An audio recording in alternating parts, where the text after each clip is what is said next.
Merci beaucoup. Je vous remercie tous et bonne soirée. Bonne soirée. Oui, Provence, le Gallois. Oui, bonsoir à tous. J'espère que vous allez bien. Au début, je parle doucement parce que ma fiancée dort à côté, donc j'ai pas envie de la réveiller. J'espère que vous m'entendez. Je tiens tout d'abord à remercier Jack pour avoir réuni tout ce bon monde aujourd'hui, donc Clément, Monsieur Sam, et surtout de réussir le tour de force, on va dire, de faire parler Monsieur Sam et la tranche en billet dans un live devant tout le monde et de manière vraiment très constructive et très intéressante. Moi, en tout cas, j'ai adoré les écouter sur les différents sujets. Clément Fraise, on attend toujours la partie 3, hein, comme on a dit tout à l'heure. C'est avec plaisir qu'on va... Je vous assure qu'elle arrive. Je vous assure qu'elle arrive.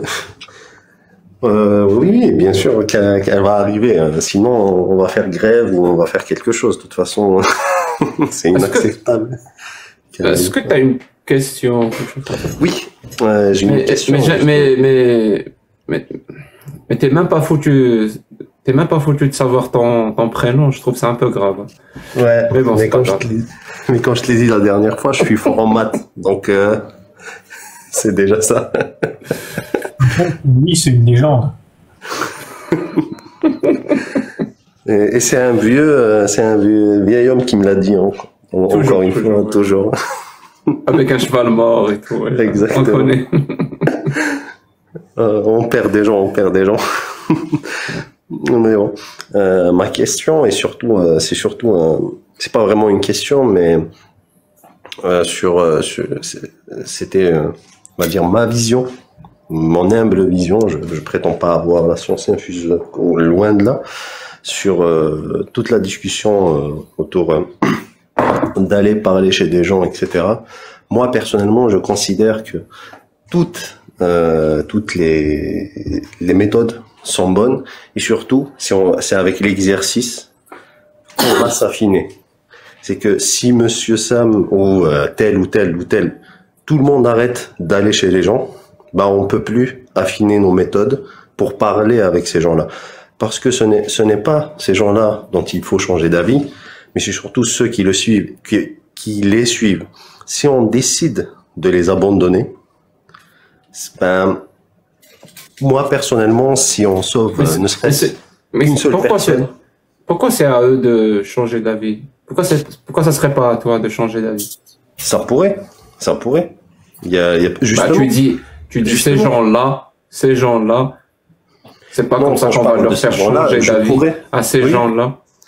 Peut-être je me suis mal exprimé, mais dans ces gens-là, je pourrais même en faire partie. D'ailleurs, j'en ai fait partie, justement. Dans certains cas, et j'en fais encore partie dans d'autres cas. Dans d'autres... parce qu'on a tous nos croyances, on a tous... je crois certainement à des choses qui sont fausses. Certainement. J'en ai pas conscience. Et j'aimerais bien avoir sur ces croyances-là de la contradiction. Et cette contradiction-là, si on décide d'éviter tous les terrains propices à cette contradiction, je l'aurai jamais face à moi. Ça veut pas dire que une fois qu'il y ait cette contradiction, j'en changerai d'avis. Non. C'est pas forcément la vérité. Mais au moins, avoir le terrain propice à ce qu'il y ait cette contradiction-là, à l'apport de cette contradiction-là, pour moi, c'est déjà quelque chose. Parce que si on annihile tout terrain propice à apporter une contradiction à quelque chose, on annule toutes nos chances, en fait, de savoir la vérité concernant cette chose. Que la vérité soit de notre côté ou de l'autre. Je sais pas si je me suis bien fait comprendre. Et cette phrase, elle est de vous l'avez entendue quelque part? Non, certainement je l'ai peut-être entendu et je l'ai repris sans... Mais j'ai pas la référence, je peux pas vous donner la référence. Peut-être je l'ai repris sans connaissance. Pourquoi vous l'avez déjà entendu? C'est pas grave, c'était... Ah oui. Je me perds dans mon propre personnage. Ah, vous m'avez tendu une perche que j'ai pas su prendre. Non. Non, c'est pas ça. Arrivé toujours entre le prophète et les chats, ça. Est-ce que tu as une question pour Dari ou pour Clément? On en profite ce soir. Non, bah, c'était juste ça, ma remarque à propos. Parce que c'est deux zététiciens. Donc. Oui, bah, que je suis sur leur plateforme respective, enfin sur la plateforme de YouTube, sur leur chaîne respective, pardon. Et du coup, voilà. Et voilà, c'était aussi ça, cette intervention que je voulais faire. Merci beaucoup. Je m'attendais, mais merci beaucoup. Ouais. Tu le connais, toi. Oui, bien sûr. Ntabak et Natania, algérien comme toi, et j'aimerais un petit jour aussi monter dans tes lives pour autre chose, pour un témoignage de mon histoire de l'apostasie aussi, ça serait avec plaisir. Merci mon ami. Merci, Hermine. Oh, il est parti. Merci beaucoup. Merci. Provençal le gallois, ou devrais-je dire Perceval le gaulois. Il y a un Benoît, non, gallois, et maintenant il y a un Benoît.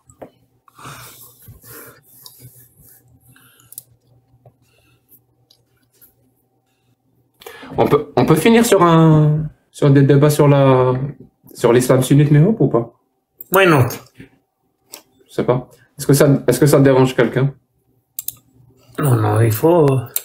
Moi, ça me va, mais j'aimerais juste, parce que c'est insupportable depuis le début, que Dari laisse un peu plus la parole aux autres. Voilà. Je te promets que je vais essayer.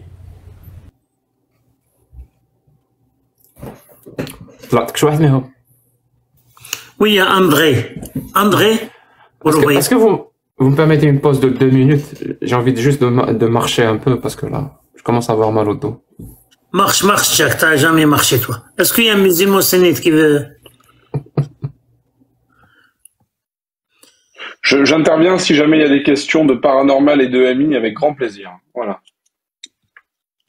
Bonjour. Alors, tout d'abord, je voulais vous remercier à tous pour ce que vous faites. Je trouve ça très très intéressant. Ça fait un moment que je vous suis. Je monte régulièrement chez Alexandre. Et je trouve vraiment très très bien. Vous m'apportez beaucoup de connaissances dans les débats et tout ça. Et j'aurais une question pour Clément, si c'est possible. J'ai entendu l'autre jour que tu ne croyais pas tout ce qui était coupeur de feu et tout ça. Donc j'aimerais te poser la question, est-ce que tu peux m'apporter une contradiction sur ça? Parce que moi en fait je connais quelqu'un qui coupe le feu, qui m'a soigné puisque j'ai trempé involontairement les deux mains dans l'huile brûlante, d'accord? Ma fille lui a envoyé une photo de mes mains immédiatement. Elle m'a dit ce qu'il fallait faire, que je me concentre sur elle et elle qu'elle se concentre sur mes mains. J'ai été guéri, je n'ai pas eu de cloque, j'ai senti juste des picotements et la brûlure a disparu. Donc, est-ce que tu peux m'apporter une réponse comme ça? Voilà. Avec plaisir. Est-ce que tu avais la croyance, et je te demande d'être le plus sincère avec moi, en toute bonne foi, est-ce que tu avais déjà la croyance que ces choses-là marchaient avant de le pratiquer? Non, pas du tout. D'accord. Est-ce que voilà, ça c'est plus compliqué. Est-ce que tu avais mal, vraiment, que tu souffrais un peu le martyre au moment où elle a commencé son rituel? Ah ben, quand tu mets les mains dans une huile à 180 degrés, un petit peu. Ça m'est déjà, je cuisine beaucoup, ça m'est déjà arrivé d'avoir voilà. Des brûlures de friteuse. Est-ce que tu as, ça s'est fait en combien de temps cette chose-là? Moins de 15 minutes. Moins de 15 minutes. Est-ce que tu sais combien de temps il faut au cerveau pour générer des endorphines qui vont calmer la douleur? Je sais pas du tout. Une dizaine de minutes. Tu corrèles ça avec l'effet placebo. Alors moi, j'ai déjà eu des brûlures avant et c'était pas de très très grosses brûlures, hein. Mais ça a jamais passé comme ça. Honnêtement, jamais. Oui, mais ça s'appelle l'effet placebo. Et de surcroît, on sait que l'effet placebo fonctionne le mieux sur les douleurs entre guillemets de peau, c'est-à-dire les hématomes, les douleurs musculaires dues au sport Et il y a qu'à voir. Le placebo, c'est pas psychologique, hein. C'est biochimique. C'est ton cerveau qui délivre de véritables molécules qui vont, entre guillemets, stimuler une guérison ou des choses comme ça. Tu prends par exemple l'arnica montana en granules homéopathiques. Il y a des collègues à moi qui font du rugby, parce qu'il faut savoir, j'ai fait un peu, on dirait pas comme ça, mais j'ai fait un peu de rugby dans ma vie, et qui me disaient, moi quand je fais un hématome, si je prends pas mes granules homéopathiques, je puis t'assurer que je vois l'hématome. Tandis que si jamais je prends les granules homéopathiques, eh bien tu as automatiquement le bleu qui devient jaune très vite. Oui, tout à fait, c'est guère étonnant. Mais la granule homéopathique n'a pas plus d'effet qu'un comprimé de placebo dont on va dire qu'il va soigner le bleu. Et ce sont des effets qui sont vus, qui sont affirmés, qui sont catégorisés. Tu prends un protocole tout bête qui serait de dire, alors la problématique c'est que les accidents de la vie sur les brûlures malheureusement ne sont pas prévisibles. Donc c'est comme, mais tu vas dans un service de grands brûlés, tu leur dis à 10 grands brûlés, vous allez avoir un coupeur de feu qui va agir sur une photo de vos brûlures, et à 10 grands brûlés, vous allez avoir un coupeur de feu qui va agir sur vos photos de vos brûlures, sauf que là c'est faux, il n'y a pas de coupeur de feu, et tu prends 10 grands brûlés et tu leur donnes un cachet qui est censé apaiser leur douleur, mais qui est en fait un placebo. Si tu compares les trois résultats, tu auras les mêmes résultats. Moi, j'ai pas pris de cachet. Non, mais je te parle de l'effet placebo. Pour certains, c'est le cachet, pour d'autres, c'est l'imposition des mains sur la photo. Un protocole dans lequel le groupe A aurait réellement un coupeur de feu par photo et le groupe B aurait un coupeur de feu par photo, en tout cas le croirait, mais ne l'aurait pas vraiment, je pense que tu as le même résultat. Et de surcroît, si tu prends un coupeur de feu qui vient vraiment poser la main sur ta brûlure, il faut savoir que le contact humain de peau à peau, que ce soit dans des conditions amoureuses ou amicales, génère automatiquement de l'ocytocine. Donc je pense aussi que lorsqu'un coupeur de feu vient vraiment poser ta main sur ta peau, il y a automatiquement un neurotransmetteur qui se met aussi en branle là-dedans. Je parle en toute modération, je ne suis pas neurologue, mais de ce que j'ai pu lire, je suis passionné par la neurologie, et de ce que j'ai pu lire, ça fonctionne assez comme ça. Alors, ai-je répondu à ta question? Tu as soulevé un bon point. Donc tu ne crois pas au magnétisme non plus? Non, je ne crois pas au magnétisme parce que, encore une fois, les études prouvent que ça ne fonctionne pas. En tout cas, moi, je sais que je n'ai pas de magnétisme, revendiqué en tout cas, et je n'y crois pas. Et lorsque je mets les mains sur les tempes d'une personne qui a la migraine, elle a plus la migraine. Je l'ai fait plusieurs fois.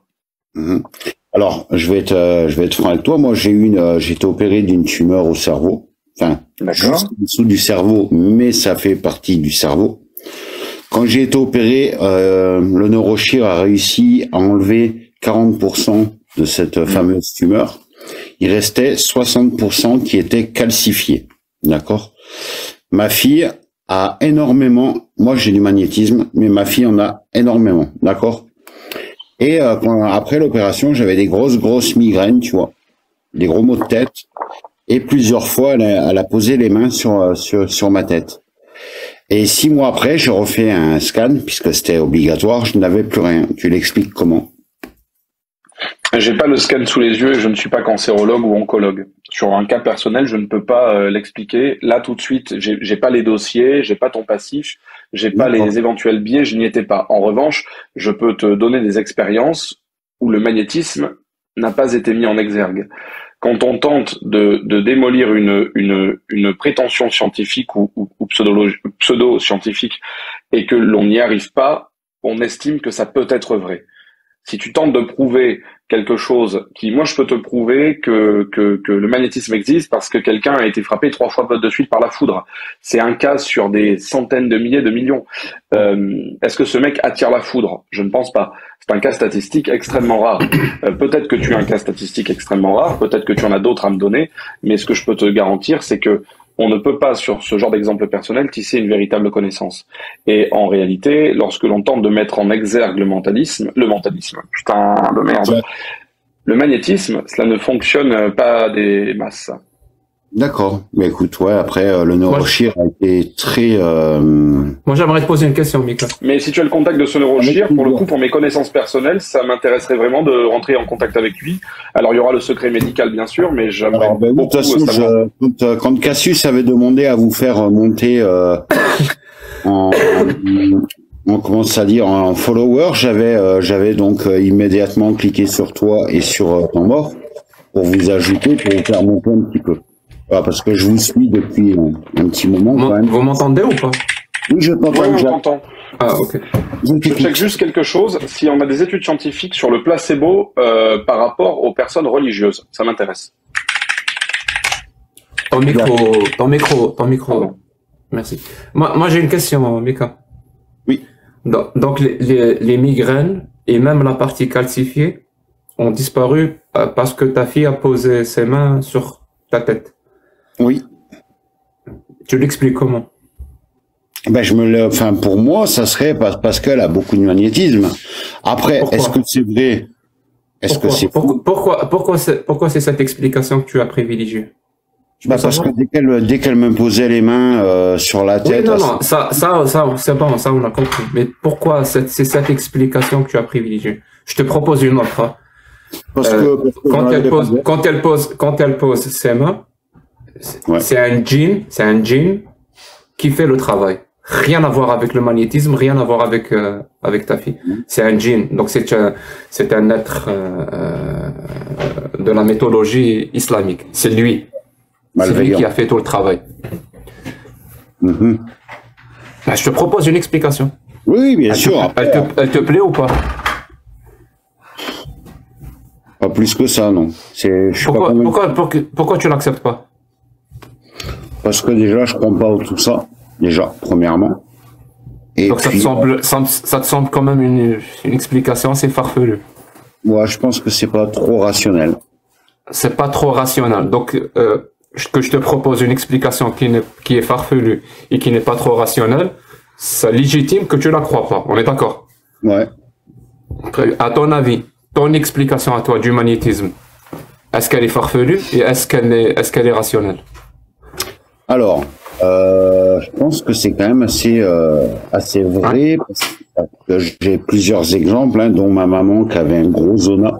Non, je cherche pas d'exemple, moi, ça m'intéresse pas les exemples. Je viens de te donner un exemple avec un fantôme, avec un djinn. Moi, j'aimerais savoir, est-ce que ton explication, elle est farfelue ou elle ne l'est pas, ou est-ce que ton explication du magnétisme, elle est rationnelle ou elle ne l'est pas? Parce que tu as donné deux critères qui te permettent de rejeter et de ne pas croire une explication.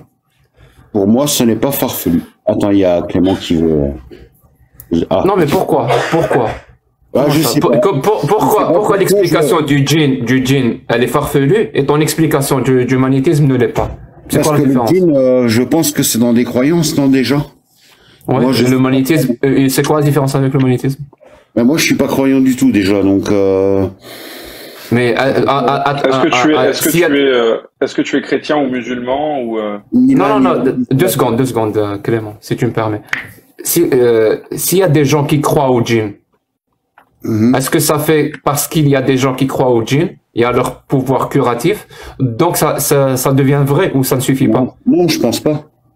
Donc pourquoi toi, parce que tu crois au magnétisme, tu penses que ça suffit? Je sais pas, c'est mon intuition qui me le dit. Bah les autres personnes aussi qui croient au djinn, ils vont te dire c'est mon intuition qui le dit. Et toi tu sais que ça ne suffit pas. Je pense plutôt qu'ils ont subi un endoctrinement et qu'on leur répète ça depuis tout petit, donc ils y croient quand même, non? Peut-être pas, peut-être qu'ils sont convertis. Ils croient à ça depuis 2-3 ans. Ah oui. Ça ne suffit toujours pas pour dire que leur explication c'est la bonne. On est d'accord, elle est farfelue, elle est irrationnelle. Ouais. C'est à partir du moment où tu ne crois pas en tout ce qui est diable et tout ça. Pour moi ça reste quand même farfelu. Oui, mais pourquoi la tienne ne l'est pas? Je saurais pas te l'expliquer, Jack. Très bien. Si tu ne peux pas me l'expliquer, c'est peut-être qu'il n'y a pas d'explication. Peut-être qu'il n'y en a pas. Du moins, toi, tu n'as pas d'explication. Et si tu ne peux pas l'expliquer, ou alors tu n'as pas d'explication, Pourquoi tu y crois alors? Pour quelle raison? Je sais pas, c'est comme je te dis, c'est mon intuition qui me dit que ça c'est possiblement vrai. Mais on vient de toi et moi de comprendre et d'établir que l'intuition peut t'amener à croire des trucs qui sont complètement farfelus et irrationnels. Ouais, peut-être. Donc pourquoi tu l'utilises cette intuition? Donc on va la laisser de côté. Tu fais comment? Bah alors dans ce cas-là, c'est faux alors. Parce qu'il n'y a pas de preuve. À ton avis, tu sais, il y a un principe dans la logique qui s'appelle le principe d'identité. Tu le connais ou pas? Vraiment essentiel. Hein. C'est l'un des principes les plus importants. Je le répète pour les gens qui n'ont pas conscience. On peut même déduire tous les autres principes dans la logique à partir de celui-là. Le principe d'identité. Qui dit la chose est ce qu'elle est. Quand les mots ont une importance, la chose est ce qu'elle est. C'est-à-dire, je te donne un exemple. Hein. Si je te dis, moi, à côté de chez moi, sur le trottoir, j'ai quelque chose qui a 4 roues, une carrosserie, 4 sièges, un volant, une boîte un levier de vitesse, 3 pédales, il y a un moteur, il y a un volant, il y a des rétroviseurs, tu vois, je te décris, est-ce que tu sais de quoi je parle? Oui, certainement une voiture. C'est une voiture. C'est-à-dire, quand il y a une description s'applique sur quelque chose, ici au Canada, on dit, c'est ça goutte du Canada Dry, ça ressemble à du Canada Dry, c'est du Canada Dry. Va pas chercher plus loin. Et donc, quand je vais examiner, les prétentions du djinn qui soigne, je vois que c'est farfelu, il n'y a pas d'explication, ça n'existe pas, les explications, c'est complètement irrationnel, c'est complètement illogique, donc cette explication, je vais pas la croire, parce qu'elle est farfelue. Et si j'applique le même principe, parce que la chose est ce qu'elle est, sur ton explication à toi, et que je trouve exactement la même chose, il n'y a pas d'explication, c'est pas étayé par la science, c'est irrationnel, c'est illogique, donc la chose est ce qu'elle est. Ton explication aussi, elle est farfelue. Oui, c'est pour ça que j'ai posé la question à Clément. Si pour lui c'était valable ou pas, si ça existait ou pas. Non, pour le moment, c'est moi qui te réponds et et ma question elle est claire. Alors, ton explication à toi sur le magnétisme, est-ce qu'elle est farfelue ou pas? Elle peut être farfelue pour ceux qui n'y croient pas et peut-être pas farfelue pour ceux qui y croient. Donc la même chose pour les djinns. Elle est farfelue pour ceux qui n'y croient pas. Non, je finis. Donc elle est farfelue pour ceux qui n'y croient pas et elle n'est pas farfelue pour ceux qui y croient. Ouais, c'est sûr. Tu vois que ça n'a aucun sens de dire ça. Ça veut dire que tu es exactement dans la même position que celui qui croit au djinn. Ouais. Et je t'assure, hein, moi je sais pas pour toi. En tout cas, moi, j'essaye de faire en sorte de croire le minimum de choses farfelues. J'ai pas envie de me faire avoir. Et chacun est libre, hein, vous croyez ce que vous voulez. Mais moi, j'ai cette volonté, disons cela, de ne pas tomber dans un piège et de croire à quelque chose de farfelu. Par exemple, l'histoire des djinns, ou les histoires de reptiliens ou de diables, comme tu l'as dit. Et donc, je développe une méthodologie. Si l'explication, elle a toutes les caractéristiques d'une explication farfelue, donc c'est une explication farfelue. Mmh. Alors, moi, dans ce cas-là, je te répète la question. Ton explication du magnétisme, elle est farfelue ou pas? Pour moi, personnellement, je pense que ma fille a beaucoup de magnétisme et qu'elle m'a souvent enlevé des douleurs. Très bien, mais est-ce que c'est pas ma question? Est-ce qu'elle est je vais te dire quelque chose. Si quelqu'un te dit, pour moi, la gravité n'existe pas. C'est ce qu'il croit. C'est ce qu'il croit. À ton avis, qu'est-ce qui va arriver s'il saute d'un immeuble? Ah ben, je pense qu'il va tomber. Pourquoi? Pourtant, il croit. Pour lui, la gravité n'existe pas. C'est ce qu'il croit. Mais qu'est-ce qu'il... La gravité, oui, c'est prouvé, non? Non, mais pourquoi? Lui, il croit qu'elle n'existe pas. Ah bah après... Pourquoi? S'il saute, il s'écrase. Pourquoi? Ah ben, j'en sais rien. Parce que la réalité, elle s'en fout de ce qu'il croit. La réalité, elle est ce qu'elle est. Ouais, moi, j'aime bien une définition de Philip K. Dick. voilà, j'aime bien les auteurs de science-fiction, qui dit que la réalité, c'est ce qu'il persiste à exister, même quand on cesse d'y croire. Parce que la réalité, c'est la réalité. Elle s'en fout. Tu crois pas, elle est ce qu'elle est. Donc, je te répète ma question, c'est pas par rapport à ta croyance, par rapport à la réalité. Dans la réalité dans laquelle toi et moi, on vit. Ouais. Le magnétisme, est-ce que c'est une explication farfelue ou pas? Peut-être. C'est une possibilité C'est une possibilité. Très bien. Si c'est une possibilité, t'aimerais pas t'en assurer? Parce que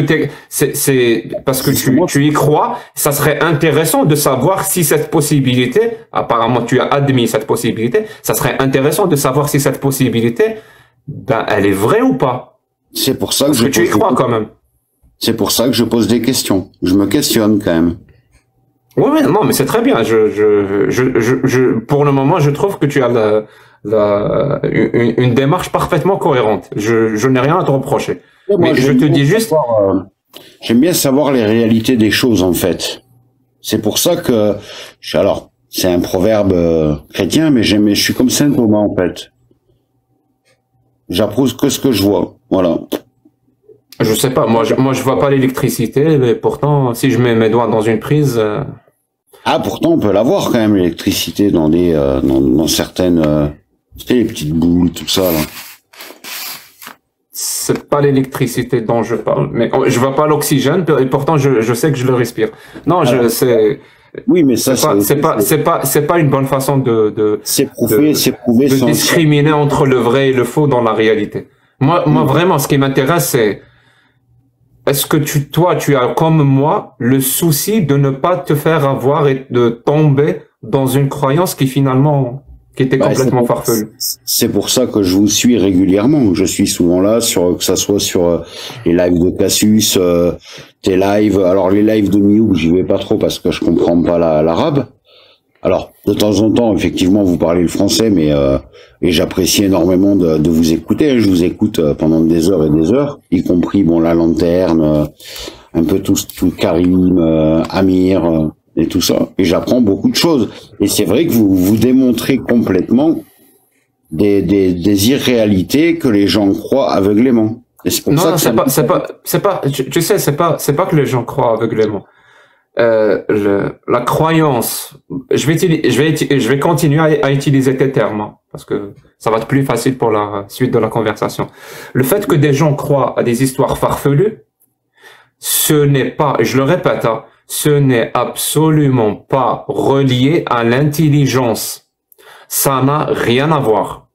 Je répète, hein, ce n'est pas lié au niveau de l'intelligence. Le fait de croire à des trucs farfelus ou pas. Ah oui, tout le monde croit ou a cru à des trucs farfelus. C'est vrai. Hop, pardon, ouais. Je vérifie juste le live. Voilà, vérification terminée. Donc, ça n'a rien à voir avec ça n'a rien à voir avec l'intelligence ou la capacité intellectuelle ou quoi que ce soit. C'est juste des circonstances de la vie, d'un parcours, des rencontres, par beaucoup de chance qui font qu'on croit ou on croit pas à des trucs. Tout à fait. Mais c'est juste que l'intelligence, où elle peut jouer, disons cela, c'est quand on est mis face à une contradiction. Voilà. Est-ce qu'on va la prendre en compte ou pas? Et moi, j'aimerais savoir, est-ce que là, aujourd'hui, tu penses avoir été mis en face d'une contradiction ou face à quelque chose qui sonne un peu bizarre, justement face à cette croyance du magnétisme? Non, une contradiction, clairement. Et est-ce que tu vas la prendre en compte ou pas? Je pense, ouais, mais je vais encore me renseigner un peu plus là-dessus. C'est comme l'hypnose, il y en a qui croient, il y en a qui croient pas. Ce que je te conseille de faire, c'est justement aller chercher s'il y a de bonnes raisons de croire à ce que tu crois. Et quand je dis pas des raisons, hein, de bonnes raisons. Ça veut dire et je te donne direct, je commence par la fin. Sur moi ça marche, ou les témoignages, ou les histoires, ou les belles histoires, ce n'est absolument pas une bonne raison pour croire à quelque chose. En fait, c'est même carrément le contraire. Si toi, tu te poses la question, comment ça se fait qu'il y a des gens qui croient au pouvoir curatif ou de malédiction des djinns, c'est parce que justement, ils ont utilisé ces raisons-là. Sur moi, j'ai une fois que voilà, on raconte des anecdotes, des témoignages. Et ils utilisent ce genre d'histoire pour dire si je vais croire ou pas aux djinns. Et si ils font confiance à ce genre d'histoire, ils disent que ça c'est des preuves, c'est des bonnes raisons, eh bien ils vont finir par croire aux djinns. Et donc c'est absolument pas une bonne raison. Une bonne raison de croire au pouvoir de magnétisme, c'est d'aller voir ce que la littérature scientifique dit.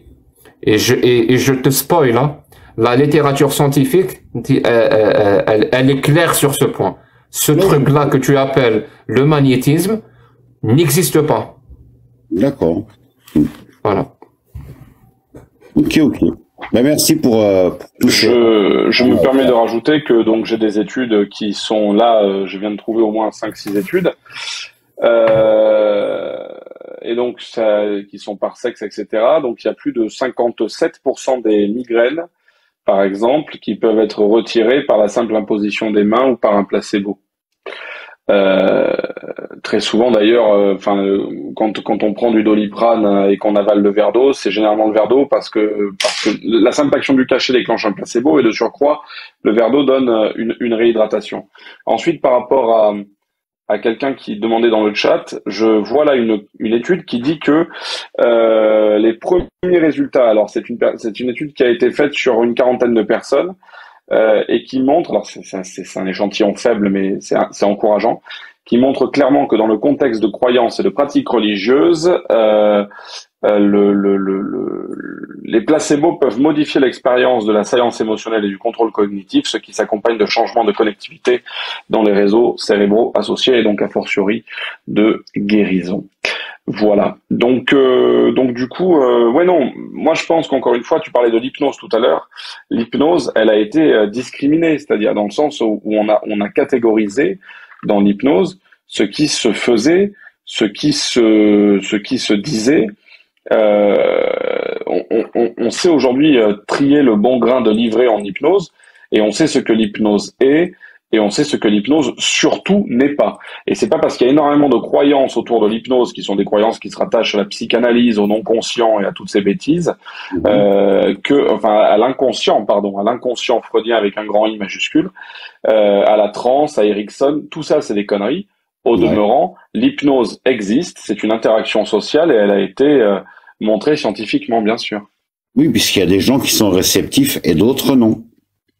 Ça, j'ai pas la réponse. Il y a rien qui puisse le dire aujourd'hui scientifiquement. Factuellement, toute personne peut être réceptive. Mais il y a de grandes chances de penser que toute personne qui a un cerveau est réceptive à des suggestions. Est-ce qu'il y a des gens qui les bloquent? Est-ce qu'il y a des gens qui les bloquent non consciemment? Il n'y a pas de... Il y a dans l'expérience empirique des réceptifs et des non-réceptifs. Qu'est-ce qui provoque cette réceptivité et qu'est-ce qui l'empêche d'exister? On n'a pas la réponse.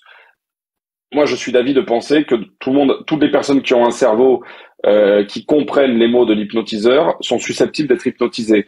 Certaines personnes mettent des murs, alors que pourtant elles disent « mais j'ai envie d'être hypnotisée ». Alors est-ce qu'elles ont une croyance sur l'hypnose? Et moi je pense que c'est ça, mais là c'est mon avis, c'est pas un avis scientifique. Elles ont des croyances sur l'hypnose qui rentrent en contradiction avec l'expérience qu'elles peuvent vivre, et ce qu'elles demandent à vivre est généralement pas ce qu'est l'hypnose. Ce qui fait que du coup, elles ont un espèce de blocage non conscient de l'expérience en tant que telle. C'est mon avis empirique au regard des centaines de personnes que j'ai hypnotisées, mais je pense pas que je pense pas que je puisse en tirer une conclusion définitive en tout cas. C'est intéressant. Mes amis, il faut qu'on passe à autre chose. Hein. Écoutez, je vous remercie de m'avoir fait monter, d'avoir pu prendre la parole. Au revoir Cassius, au revoir Lanterne, au revoir tout le monde, Jack aussi, et à bientôt. Avec plaisir. À bientôt. Buonasera la Lanterna. Bonsoir. Alors moi j'ai une question, j'ai déjà la réponse, mais c'est plus pour le chat et pour la culture G de tout le monde qui pourrait être intéressante. Pour des idéologies, enfin des croyances comme le magnétisme, est-ce que c'est vraiment important de le debunk en sachant que c'est une forme de placebo qui peut aider? Et du coup, ce que ça implique derrière, c'est quelles sont les dérives de ça. Je vous laisse la parole. Merci pour la question. Retard de traitement, entrisme dans des croyances plus graves qui peuvent provoquer... Non, il y a déjà que tu peux en placer une avant que tu repartes. Là. Non, mais j'avais répondu en une seule phrase. Tu m'as interrompu, mais voilà, retard de traitement, entrisme de croyances plus graves qui peuvent provoquer un effet de surconfiance par le placebo, qui peuvent nous emmener à l'appliquer dans des choses qui sont pour le coup incurables avec le placebo. Ça peut mener jusqu'à la mort. Voilà. En dehors de tout ça, moi, ce qui m'intéresse, c'est la vérité. Voilà. Si quelqu'un fait une affirmation, j'aimerais savoir si c'est vrai ou pas. Et si tu veux, c'est pas une sorte de débunk ou pas, mais j'aimerais savoir. Si quelqu'un me dit, je crois à ça, je lui dis, pourquoi tu crois à ça? Pour quelle raison? C'est tout. Vraiment, ce qui m'intéresse, c'est juste de ne pas me faire avoir. Parce que si ça marche réellement, ben ça serait intéressant quand même de le savoir. S'il y a de bonnes raisons de croire que ce genre de pratique marche réellement, eh ben, on devrait l'intégrer dans les systèmes de santé et les hôpitaux. Et sinon, toi, est-ce que tu as des croyances ou pas? Moi, tu sais très bien, Jack. Non, je ne sais pas. Mais si, tu sais très bien que je suis catholique. Catholique, c'est-à-dire? C'est-à-dire que je suis dans la religion catholique. Mais je ne suis pas montée pour parler de ma religion. Là, je voulais vraiment juste... Mais la vie est injuste, dans long terme. On fait pas toujours ce qu'on veut. En fait, c'est intéressant de voir les croyances farfelues des autres, mais c'est très difficile de voir les siens. Je sais parce que je parle en connaissance de cause. Hein. Oui, non, mais il y a... Ce qui est important, c'est la remise en question, je pense. Et de toujours effectivement remettre en question ses croyances. Est-ce que tu le fais? J'essaye au maximum. Donne-moi un exemple. Donne-moi un exemple où tu l'as fait. Moi, je le fais tous les jours. Je m'interroge tous les jours sur mes convictions et mes croyances, dans tous les cas. Surtout là, en ce moment, notamment en suivant les lives des apostats, parce que forcément, quand tu remets en question une religion, tu remets aussi en question toutes les religions. Donc, je me renseigne sur la mienne en particulier parce que c'est celle qui m'intéresse le plus. Et relever les incohérences et essayer de voir les explications qui sont données d'un côté et de l'autre. Tu vois, regarder les avis différents et essayer c'est quoi les incohérences que tu as relevées dans ta religion? En fait, la question tout à l'heure de, je sais plus comment il s'appelait, qui posait à chaque croyant, dis-moi pourquoi est-ce que ta religion est la vraie? Monsieur Sam. Monsieur Sam. Exactement, lui. J'avoue que là, j'ai voulu y répondre et pour le moment, j'ai pas encore la réponse, tu vois, et du coup, ça me questionne. Donc, j'ai essayé de... C'est problématique de ne pas pouvoir répondre à la question de manière claire? Est-ce que ça te pose problème, je veux dire? Oui, ça me pose problème. Mais du coup, ça réveille ma curiosité parce que j'ai envie d'y répondre. Et en même temps, si je n'ai pas la réponse, c'est que du coup, je dois remettre certaines choses de mon point de vue. Par exemple, quand tu entends cette question posée à un musulman et que ce musulman n'arrive pas à répondre, qu'est-ce que tu te dis? Comment tu expliques que le musulman n'arrive pas à répondre? Alors, il y a plusieurs explications. Soit il connaît pas bien sa religion et dans ces cas-là, il n'a pas toutes les données et du coup, il n'a pas la réponse. Non, il connaît sa religion. C'est juste qu'il répond pas ce que je veux dire, c'est qu'il n'arrive pas à répondre bien à la question. C'est-à-dire, il va pas donner une raison spécifique à sa religion. Il va pas donner une raison qui comment dire ça, qui est lourde. On dit pas ça en français. Qui est importante. C'est-à-dire, il va te donner un truc complètement débile. Parce que le Coran est écrit en arabe. Effectivement, c'est spécifique à sa religion, mais c'est pas une bonne raison pour dire que, ok, c'est bon, Allah a créé l'univers et Mahomet est son prophète juste parce que le Coran est écrit en arabe. Tu vois, il y a toujours deux caractéristiques qu'on doit donner à ce genre de questions. L'une, ben, ça doit être spécifique. Tu vas pas me dire le Coran est vrai, parce que regarde, quand je regarde dehors, il y a les oiseaux, il y a le ciel, mais c'est pas spécifique au Coran. Et la deuxième, c'est que la raison soit quand même très importante. Donc, quand il n'arrive pas à répondre alors qu'il connaît sa religion et qu'il est vraiment croyant, comment tu l'expliques, toi?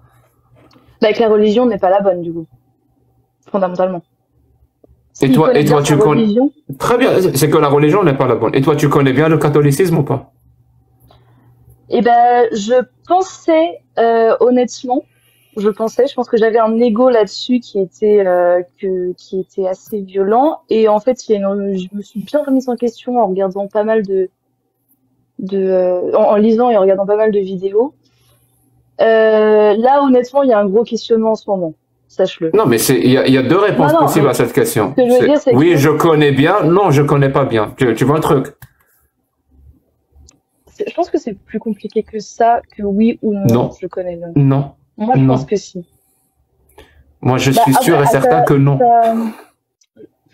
Ça dépend, tu vois. En tout cas, pour répondre à la question de Monsieur Sam, je pense qu'il faut avoir une vraie connaissance. Oui, mais est-ce que tu l'as, cette connaissance? Non, parce que je suis pas théologienne. Donc tu ne l'as pas, cette connaissance. Donc là, non. Sur là, non. Donc si tu n'as pas cette connaissance, là où elle devrait exister, donc il y a rien. Quand il y a rien, là où une connaissance doit exister, c'est qu'il y a une ignorance. Je pense que c'est assez évident. Donc, tu te bases sur quoi pour dire que ta religion est la bonne si justement t'as pas la connaissance et que tu as une ignorance? Bah justement, c'est là que je te dis que c'est là que ça me pose un souci, parce que je n'ai pas pu répondre à la question de Monsieur Sam, et que du coup, il y a une remise en question qui se fait. Tu vois? Et comment tu expliquerais, parce que les analogies ont ça de bien, elles ont leurs limites, c'est sûr, mais elles ont quand même un côté qui est nécessaire et qui est efficace. Comment tu expliques quand un musulman dit qu'il n'a pas les connaissances de sa religion, mais qu'il est sûr que sa religion est la bonne? Son affirmation que sa religion est la bonne alors qu'il ignore sa religion, elle est mandou. Non, son affirmation, elle est mandou. De nulle part, d'une croyance répétée. Une croyance répétée, on appelle ça comment? Là, j'ai pas le mot. Un endoctrinement. Oui, ouais. Oui, pourquoi pas, oui. Quand quelqu'un affirme que sa religion est vraie, alors qu'il ignore, ça veut dire que son affirmation n'émane pas de connaissance, parce qu'il n'y a pas de connaissance. Donc ça vient, il répète ce qu'on lui a dit. Oui, mais alors, jusque-là, je te suis totalement. Après, la connaissance, ça s'acquiert. Tu vois, si quelqu'un qui a beaucoup d'années dans sa religion, où il a beaucoup appris, où il a pris des connaissances, genre quelqu'un qui a 50 ans et qui a bien appris sa religion, là, il va pouvoir répondre plus facilement. Moi, à 20 ans, moins que quelqu'un qui a 50 ans, tu vois. Très bien, mais toi, est-ce que ta religion est la bonne? Là, je peux pas te répondre. J'ai la croyance que oui. Et cette croyance, elle vient d'où? Mais cette croyance, pour l'instant, elle ne repose pas sur quelque chose de concret parce qu'il y a eu cette question-là qui m'a chamboulée. Tu vois, en soi, j'aurais pu, parce que là, du coup, cette question-là, en vrai, m'a vraiment perturbée, parce que j'aurais pu te répondre que pourquoi est-ce que je suis dans cette religion? J'aurais pu te répondre, là, je peux t'apporter des réponses. Mais pourquoi est-ce que c'est la vraie, avec les éléments dont on a parlé tout à l'heure? Là, j'ai plus de mal. Ça remet en question. Je te le dis autrement. Amir, il a enlevé sa caméra. Amir, tu as quel âge? Pardon. J'ai 22. C'est assez jeune pour que ça soit pas une question gênante. Hein? Donc tu as 22 ans. Amir, quand il avait 22 ans, il était musulman. Et il croyait que c'était la bonne religion. À ton avis, pourquoi?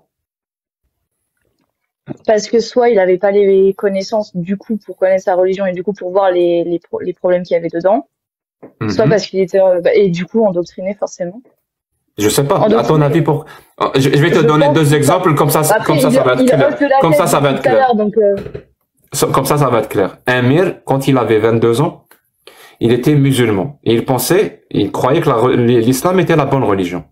J'ai un ami, Rajesh Kotrapali, à 22 ans, il était hindou. Et il pensait que l'hindouisme était la bonne religion. Ouais. Est-ce qu'il y a une raison qui pourrait expliquer les deux positionnements de Amir à 22 ans et de Rajesh à 22 ans? Pardon? Ils ont grandi dedans. C'est-à-dire que. Très bien. Et je suis complètement d'accord avec toi. Et toi, tu as combien, tu as quel âge? 22 ans. Ouais. Tu peux me dire dans quelle religion tu as grandi? Ah, le catholicisme. Et c'est quoi la bonne religion? Bah là, justement, c'est ça que je suis en train de te dire, c'est que là, aujourd'hui, tout de suite, je ne peux pas te répondre. Depuis 30 minutes, je suis en train de me prendre la tête dessus. Ça me fait chier, hein. Ça me fait chier. Je déteste ça. Mais tu me demandes si je suis capable de me remettre en question. Je suis en train de te dire que là, il y a une question qui m'a bloquée.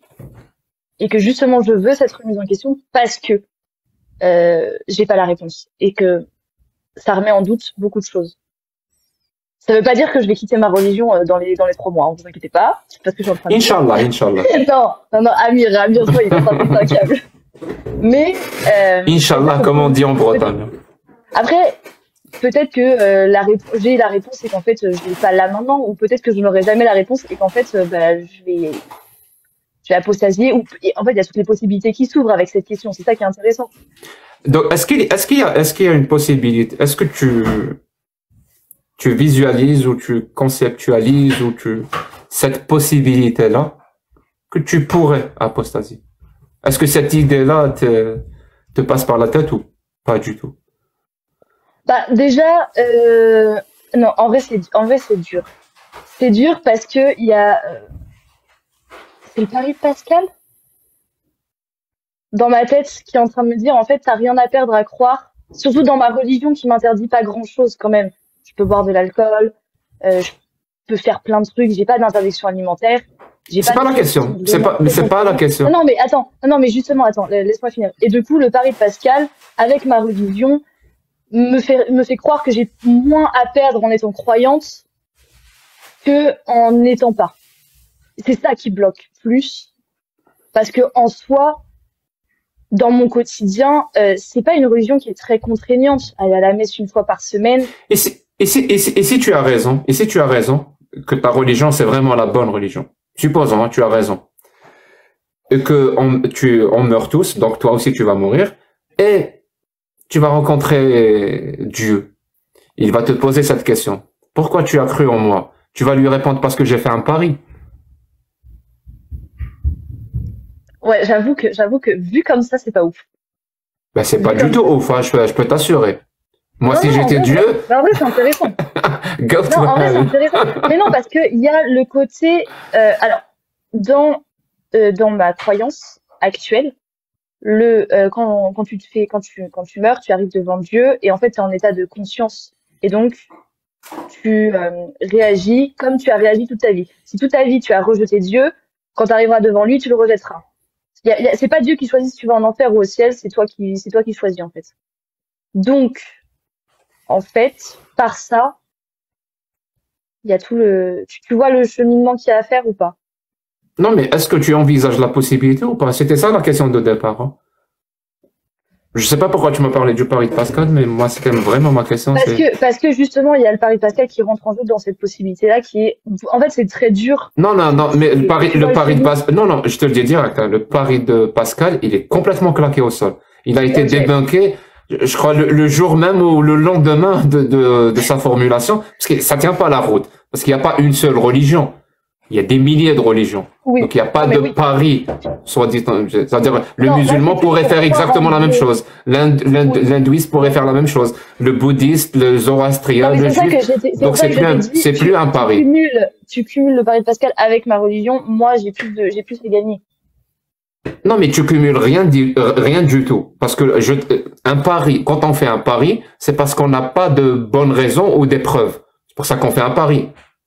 Moi, si je lance un dé et que j'avais les preuves nécessaires qui vont me dire que le dé va être un 4, je vais pas faire un pari.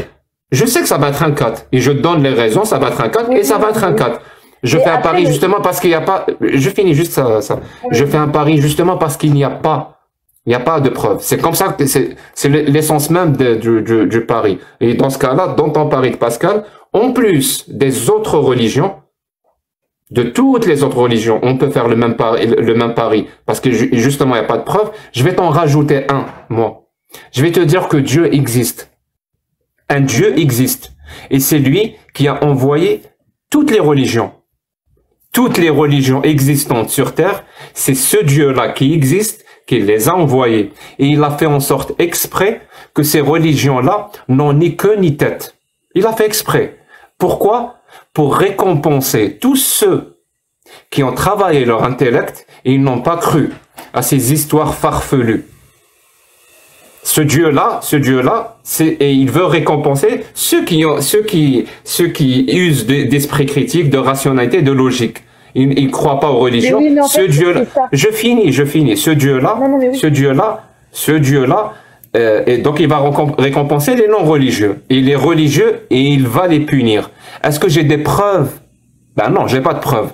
C'est pour ça qu'on fait des paris, c'est parce qu'il n'y a pas de preuves. Si je te rajoute cette possibilité, eh ben si c'est ce Dieu-là qui existe, ben tu as tout à perdre et moi j'ai tout à gagner.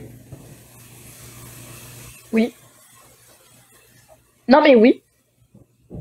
C'est comme, on en avait parlé avec Casus, les théories d'une intelligence supérieure, extraterrestre, qui en fait on serait une simulation, etc. Oui, c'est des... Enfin, tu vois, il y a tout qui est envisageable. Et c'est pour ça que ne pas avoir réussi à répondre à cette question, trouve-moi que ta religion, c'est la bonne religion, ça m'ébranle dans mes croyances. Tu m'aurais demandé. Bon, je vais répondre à ta question. Est-ce que j'envisage d'apostasier? Est-ce que c'est quelque chose qui est envisageable dans l'idée, imaginons? Dur d'y répondre. Ça fait une demi-heure là. Ça fait une demi-heure. Pour moi, vraiment, ça fait une demi-heure que je bégaye. Tu vois. Il y a toute ma culture qui est basée sur cette religion, quand même. Il y a tout ce qui entoure, c'est tout con, mais le mariage, le baptême, tu sais, c'est toutes les... En fait, c'est vraiment le centre de la vie. Donc c'est pour ça que renier ça, c'est dur. Oui, je sais. Je te donne juste un indice. Hein. Ton cerveau, il s'en fout royalement de ta culture. Il s'en fout royalement du mariage ou des traditions et tout. Si ton cerveau décide de ne pas accepter une idée parce qu'il a trop farfelu, tu peux rien y faire. Je peux t'assurer la long terme. Si ton cerveau décide, là, je vais fonctionner de manière rationnelle, de manière logique, cette idée-là, je l'accepte pas, ta culture ou tes traditions, ou le mariage ou les engagements, ça n'y changera rien. Tu peux faire semblant. Il y en a beaucoup qui le font, je t'assure. D'ailleurs, il y a, je crois que même, je l'ai lu, je sais pas si c'est vrai ou pas, dans un livre de Michel Onfray. C'est la théologie ou un truc du genre. Il y a un prêtre qui a envoyé une lettre au pape lui disant « Je ne crois plus en Dieu ». Et je crois que c'était un évêque. « Je ne crois plus ». Le pape lui a répondu « Fais semblant ». Pas fais semblant. Non, parce que je t'assure, quand ton cerveau décide, il décide, c'est bon, tu peux rien y faire. Je vois ce que tu veux dire. Je pense pas qu'un évêque n'est pas engagé en termes religieux et traditions. C'est sa vie. Et pourtant, son cerveau a décidé, je peux pas accepter cette idée. Je sais pas ce que Cassius... Je voulais juste dire un mot qui rejoint ce que tu étais en train de dire. En fait, il y a souvent cet abus de langage chez les apostats ou chez moi quand je parle de l'apostasie, c'est que je dis j'ai apostasié ou j'ai quitté l'islam. Mais en vrai, c'est juste un abus de langage. C'est juste un moment. Bah, tu crois plus. Et ça, c'est ton cerveau qui contrôle ça. Tu vois, ce que ça rejoint cette idée-là. qu'essaie de t'expliquer Jack, c'est que t'as pas le contrôle de ça. À un moment donné, quand il y a plus de raison, ton cerveau va le découvrir et c'est plus un choix, en fait. Ouais. Non, mais en vrai, c'est intéressant. Vas-y, Casus, pardon. Non, moi, je suis contente que tu sois montée. Vraiment. Parce qu'en final, parce que elle m'a envoyé quand même 2-3 messages dans la soirée où elle m'a fait part de ça. Et je me suis dit, on va bientôt avoir une discussion, elle et moi. Et le fait qu'elle soit montée, bah, ça a amorcé le processus, en fait, je pense. Et je pense que, de toute façon, ces dernières semaines que tu as passées sur ces lives, etc., avec nous, ne sont pas étrangers à ce retournement de situation. Clairement, c'est pas de ce soir, la lanterne. Je pense que c'est déjà depuis quelques semaines. Voilà. Avec les rencontres que tu as fait, etc. Alors, il y a eu ça. Il y a eu les lives, effectivement. Mais il y a eu aussi les discussions toutes les deux qu'on a eues sur le complotisme par rapport aux catholiques. Ça m'a bien... Ça, j'ai pas aimé parce que moi j'aime la science. J'aime beaucoup la science. J'aime beaucoup la logique. J'aime beaucoup ça. Et donc, quand je vois qu'il y a des tendances qui sont gênantes parfois, bah ça pose des questionnements. Là, je suis pas en train de vous dire que je vais apostasier, hein. Je vous dis tout de suite, commencez pas à croire tous ensemble. Non. Avec le sourire encore. Si, Jack, regarde, il a le sourire encore, là, je le vois. Non, je peux te poser une question? J'ai le sourire et j'ai de bonnes raisons d'avoir le sourire. Ouais. La lanterne, j'ai une question. Tu as parlé du prix à payer, c'est-à-dire le baptême, le mariage, la communauté, plein de choses que tu pourrais, voilà, c'est un prix à payer. Est-ce qu'il y a aussi encore une forme de peur de l'enfer ou un truc comme ça parce que tu vas te tromper? Non, sur ça, j'ai pas de... Enfin, mes parents m'ont pas élevé dans la peur de l'enfer, du tout. Mais plutôt dans donne le meilleur de toi-même. Et ça passe. Dans la quête du paradis. Voilà. Non, mais même pas. Ça, ce sera la cerise sur le gâteau, en gros. Ok. Mais soit quelqu'un de bien, et la cerise sur le gâteau sera le paradis. Mais ça, en fait, ils ont jamais joué à ça, mes parents, et c'est ça que j'ai quand même bien aimé chez eux. Ouais. Mais non, il n'y a pas de peur de l'enfer ou d'envie particulière d'aller au paradis. Ça, c'est pas des questions que je me pose aujourd'hui. Ce qui est important, je pense, c'est vraiment c'est d'apprendre, d'être curieux et d'être bon avec les gens.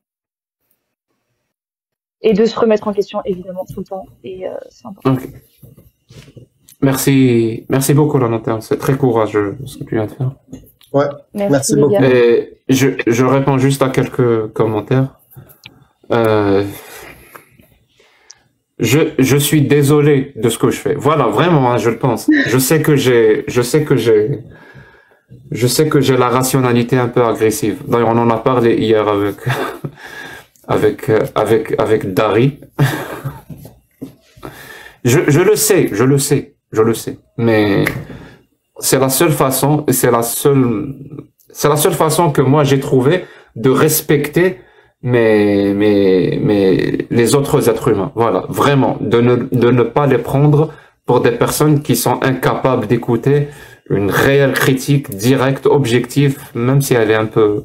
C'est comme ça que je respecte, et je le fais vraiment par amour. C'est-à-dire, si je discute avec la lanterne, je sais, peut-être ma parole, elle peut heurter ses sentiments, sa sensibilité, mais je le fais vraiment par amour pour sa personne, et par amour pour l'intelligence humaine. Parce que moi, je m'en cache pas. Je suis un athée militant, et je pense, et j'ai des réelles raisons de penser que la religion est une insulte à l'intelligence humaine. Je le pense sincèrement. J'ai de bonnes raisons de le penser. Voilà, les êtres humains, avec leurs valeurs, avec leur technicité, avec leur façon de faire, avec les relations qu'ils ont entre eux, valent 10 000 fois mieux plus que les religions. Les êtres humains.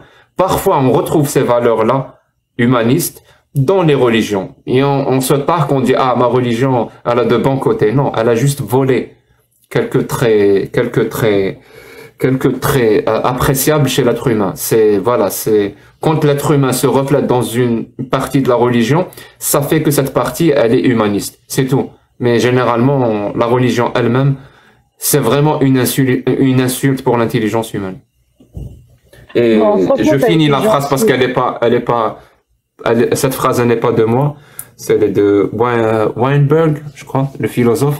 Donc la religion est une insulte à l'intelligence humaine parce qu'avec ou sans la religion, il y aura toujours des gens bien pour faire de bonnes choses et des gens mauvais pour faire de mauvaises choses. Mais si tu as besoin que des gens bien fassent ou disent de mauvaises choses, tu as besoin d'une religion pour ça. Je voudrais réagir 30 secondes à un truc que j'ai vu passer dans le chat aussi. Non, Dari, non, pardon, mais t'as trop parlé, laisse les autres. Moi, je sais, Clément, mais là, j'en ai envie. C'est pareil, tu ne me censureras pas, Clément. Je vais me lever pour avoir ma parole. Il y a quelqu'un dans le chat qui disait, arrêtez, soyez sérieux, vous êtes assis, ça vous acharnez sur une gamine de 22 ans. Alors, je pense que la lanterne est suffisamment intelligente pour échanger avec les gens. Le débat a été cordial. Et ça pourrait être pire, on pourrait être 40 sur une gamine de 9. Merci. Alors, si je peux me permettre... J'allais dire, est-ce que c'est mieux finalement 20 personnes sur une gamine de 22 ou un prophète sur une gamine de... Enfin bref. Si je peux me permettre, contrairement à les habitudes de ce live, je ne suis pas montée pour défendre ma religion là. Je suis montée, déjà pour poser une question, mais je n'ai absolument pas défendu ma religion. J'ai répondu à des questions parce que je suis en remise en question. Donc là, il n'y avait pas de débat, il n'y avait pas de... Non, mais Priscille, t'étais pas obligé.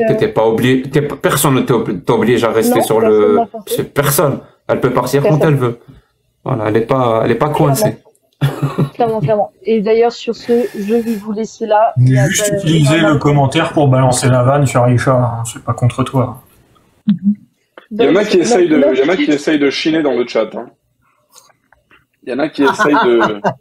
Il y a du charreau dans le chat quand même. À plus, lanterne. Il y a du charreau. Mais je vois passer... et puis ce qui est génial, c'est quand c'est les mêmes comptes qui, à 2 minutes d'intervalle, envoient des compliments à Casus, à la lanterne. N'empêche, moi, alors je m'avance peut-être un petit peu, hein, mais bon, vu qu'elle est descendue, je peux me le permettre. D'ici quelques temps, je pense que je vais pouvoir ouvrir des lives critiques de catholicisme avec avec des sources un peu plus étayées, avec en co-animatrice la lanterne si elle veut venir. Dans quelques mois, on lui laisse le temps.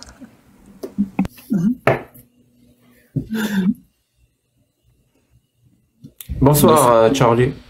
Bonsoir, j'étais juste monté comme ça peut-être pour faire un peu de pub si un sunnite voulait monter. Tu peux me descendre quand tu veux, il n'y a pas de souci. Quand t'as dit pub, je croyais que tu vendais des slips, mais bon, ok.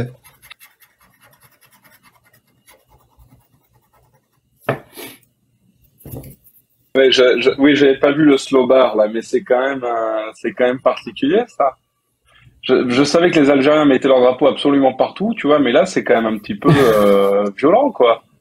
C'est une collection qu'on va lancer en Algérie. On a déjà des ventes, 5000 à Alger, plus de 7000 en Kabylie. Ça va faire un malheur à l'été prochain. Attendez, arrêtez vos conneries. Il y a un emoji comme ça là dans le chat. Oui, ça c'est. Oui, c'est les slips que Meho enlève à chaque débat avec les sunnites algériens. C'est un gimmick de nos débats et de nos lives. Ouais, il y a un lore, quoi. Il y a un lore. Exactement, il y a un lore. Voilà, la légende raconte qu'un jour je serai au courant de tout. On laissera le soin à ceux qui raconteront nos exploits, les bardes. Voilà, on laissera le soin aux bardes de t'expliquer le lore. Il y aura aussi les t-shirts marqués merci beaucoup mon ami, mais ça sera la prochaine collection. Oui. Vas-y madame. J'adore celui-là aussi. Il y en avait un qui était directement inspiré de Johnny Langlish. Sur le cul, il y avait écrit Jésus revient et il a l'air occupé. Je trouve ça génial.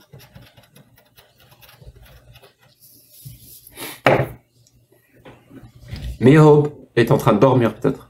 Pour faire plaisir à Mioub, je pense qu'il faut faire monter une femme, et puis ça fera plaisir aux charros du chat aussi. Non, mais moi j'ai une question. Quel est ton but pour faire ce slip-là, Charlie? Moi, je sais pas, bien sûr, tu fais ce que tu veux, mais moi, c'est de n'importe quoi pour moi, c'est incroyable. Alors je l'enlève. Il y a personne qui a réagi, mais c'est incroyable. C'est de n'importe quoi. Quel est ton but pour ça? Moi, j'aime bien. Oui, mais... J'en ai un autre, Mio, j'en ai un autre. Attends, je te mets l'autre. Parce que moi, je te connais pas. Tu es pas un Algérien.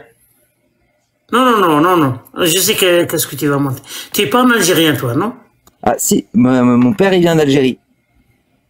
Ah, ok. Non, si t'as une relation avec l'Algérie, oui, mais... J'ai une relation, genre, mon père, il vient de Ain Temouchen. Ah ben oui, ok. Parce que ça sera n'importe quoi. Parce que moi, je fais jamais quelque chose...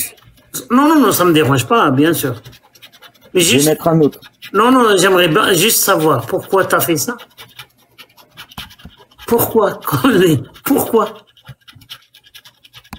Quel est ton but? Je suis pas du tout algérien et je te fais pas un procès en racisme, mais j'avoue que la question pourquoi, je l'ai aussi en tête, quoi, tu vois. Peut-être pas dans les mêmes proportions et peut-être pas pour les mêmes raisons, mais il y a un point d'interrogation devant moi, quoi. Pourquoi? Alors, en rigolant, j'ai trouvé que ça fonctionnait bien. Parfois, avec Karim, on avait du mal à avoir des gens qui montaient et ce slip, parfois, aide un peu. Je ne sais pas pourquoi, tu vois. C'est vraiment une question. Moi, je trouve pas que c'est dégradant, un slip avec un drapeau. Moi, j'ai rien dit. Moi, j'aimerais bien. Moi, j'aime poser des questions. Jack me connaît. J'aimerais bien savoir pourquoi tu fais ça. Si quelqu'un te pose la question, quel est ton but? Moi, j'ai un but. Moi, je fais ça. J'ai dans moi une chaîne YouTube. J'ai ce slip-là. Bonsoir, madame. Attends, Mihoub, Cassius, t'es en train de dessiner, c'est ça? Bonsoir. J'entends... Non, je pense que c'est Jack. Non, c'est moi qui suis en train de dessiner, je suis désolé. Ah, ok. Bonsoir, madame. Oui, bonsoir. Alors, moi, ce qui concerne votre débat, le plus qui m'a vraiment choqué, c'est le slip là avec le drapeau algérien.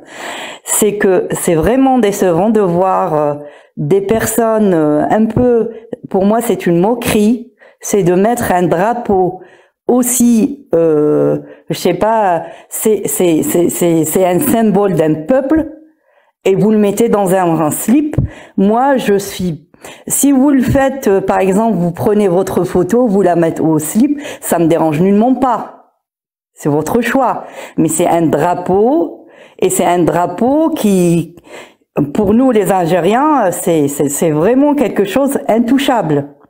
Et de mettre un drapeau sur un slip, ça c'est vraiment décevant. Je vois pas c'est quoi le but, comme il a dit Mihoub. Je suis pas d'accord avec ce qu'il dit. C'est quoi le but? Votre but, c'est quoi? Elle nous entend ou pas? Oui, elle nous entend ou pas? Tu nous entends? Le but, c'est le pognon, tout simplement. Je pense qu'il n'y a pas d'autre but que l'argent. Ça va se vendre, donc on le fait, tu vois. Non, c'est une vraie question qu'elle pose, c'est sérieux. C'est votre droit. Oui, j'ai vu, Charlie, j'ai vu. Je vais te laisser répondre. C'est votre droit et je comprends que ça puisse vous heurter, mais moi, je vous cache pas, moi, je partage ni votre avis, ni celui de Mihoub. Moi, je m'en fous du drapeau, voilà. Celui qui veut croire que ce drapeau-là représente quelque chose et qu'il faut pas, je sais pas quoi, moi, je suis pas du tout dedans. C'est juste un bout de tissu. Mettez-le. Je suis en train de parler. Non. Est-ce que je suis en train de parler. Mettez-le. Signification qui se met dans un slip. J'étais en train de parler. J'ai dit, c'est juste un drapeau. Mettez-le où vous voulez, que vous soyez algérien ou pas. Voilà. Mettez-le où vous voulez. Moi, la dernière fois quand j'ai fait mon affiche des 24 heures la fête des 24 heures de slip, j'ai mis 2 slips. Un slip aux couleurs de l'Algérie et un slip aux couleurs de la France. Et je suis pas français. Voilà. Pour moi, c'est les êtres humains et leur dignité et leur bonheur et leur droit passe avant tout. Voilà. Et si mon bonheur et ma dignité me dit que j'ai envie de mettre un drapeau sur un slip, ça n'a pas de sens de m'empêcher de le faire. Voilà, c'est tout. Mais si vous voulez pas le faire. Mais c'est quoi le but de mettre un drapeau? De vous faire si vous mettez monter. dans un t-shirt un drapeau, ça a un sens, ça a un sens. Si vous mettez un drapeau sur un t-shirt, ça a un sens. On peut pas discuter comme ça, madame. C'est une fierté. On le montre. Mais si on a un drapeau dans tes couilles, c'est pas vraiment, Voilà. La vraie fierté, c'est d'avoir un pays où il y a une très bonne connexion avec un haut débit qui fonctionne très bien. Là, je serais fier. C'est d'une violence inouïe et c'est précisément la raison pour laquelle c'est ultra savoureux. Bien joué. Donc, donc j'ai pas besoin de répondre. Jack, il a répondu en partie. Le fait que quelque chose soit sacralisé. Qui fait monter les gens? Amina. C'est n'importe quoi. Pas de souci. Pourquoi? Hein? Pourquoi? Ok, c'est on va discuter la psychologie maintenant, oui, bien sûr. Voilà, vas-y. Non, pas de souci, vas-y. Non, c'est bon.